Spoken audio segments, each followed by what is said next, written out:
আমরা আজকে সুবর্ণভূমির শুভ উদ্বোধন দেখলাম। উদ্বোধনে আমাদের যশোরের গণ্যমান্য সকলেই ছিল। ক্ষমতা কাঠামোর ভিতরে যারা থাকে তাদের সকলকে দেখলাম যে আজকের উদ্বোধনে উপস্থিত আছে। তো আমরা ২৪ পূর্ববর্তী সুবর্ণভূমির ভূমিকা দেখেছি এবং আমার মনে হয় যে ২৪ পূর্ববর্তী ভূমিকা নিয়ে কারো কোনো প্রশ্ন নাই।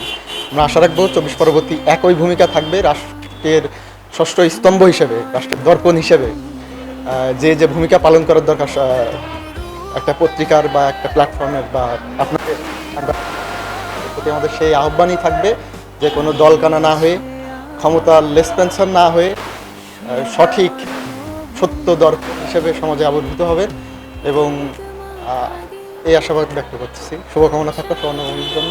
ফিরেছে আবার সুবর্ণ